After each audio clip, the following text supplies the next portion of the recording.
honoré Lebu yi. GPS Matam jëlal. GPS Matam. Asalaamaaleykum waa GPS Matam. Donc on est là pour représenter toute la région du Nord, pour montrer aux Sénégalais que tout le foncier bi daa yàqu. On a parcouru 400 km pour représenter la région. On est là pour représenter la région, le département de Kanel, le département de Matam et le département de Ranérou. Pour dire que le projet appartient à tous les Sénégalais. Pour lancer un message à l'opposition qui est en train de faire de la diabolisation.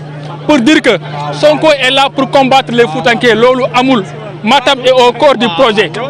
Voilà, salam alaikum. Tukulor, salam alaikum. On termine on faut Fourankobe. Binko Ousmane Bari, ZIPES Matam, le coordinateur passif communal de Wodebere, dans le département de Kanel.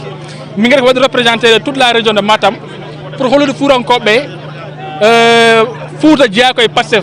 Fouta Wada ignoré passif. Parce qu'il y a des informations et nous là mu ariko habade Fourankobe dum wodani Fourankobe ko Sénégal njiya kala projet gardo wada Saint-Louis wada Dakar makto four inshallah dum non audio yi keñer don di fof wona gonga Fourankobe ngi dum ko wa GPS imbe parcours 400 km à représenter Fourankobe no tan namul duraw voilà kon ñoko déggandoo ñooñu di ñoo xamantene ñu ngi joggé ba feulé ci Matam bokku ci GPS bu région bu Matam kon ñoom itam ñu daal di fi teew parcourir plus de 400 kilomètres ñëw teew li nga xam ne moo di ci ndaje mi ba tey ñu wëy ci li nga xam te ne moom moo di taataan réaction askan wi fi teew. waaw maa ngi jógee Italie parce que formulation man maa leen fi teewale si tur ñoom Makhtar Ndong ak ñoom Ablaye Ndiaye ñoom ñëpp ñoo wax ne ma teewal leen fi ñoom tamit ñi ngi continuer di laaj xaalis bi képp koo xam ne cotisé wu nga cotisé.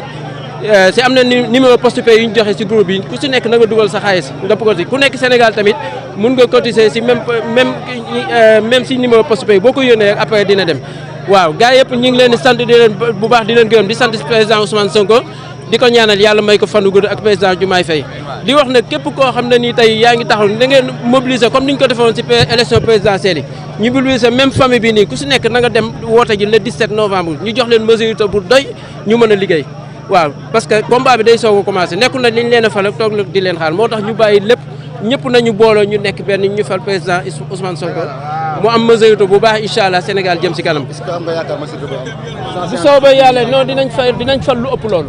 parce que diaspora bi boo xoolee ñun bu ñu fekkee foofu kenn ku nekk da ngay sànni benn carte mais koo si gis am na famille boo xam ne nii lu mu dee 10 personnes wala 15 personnes yoo xam ne ñoom dañuy fal président Ousmane Sonko seen i carte ñun la ñuy déglu.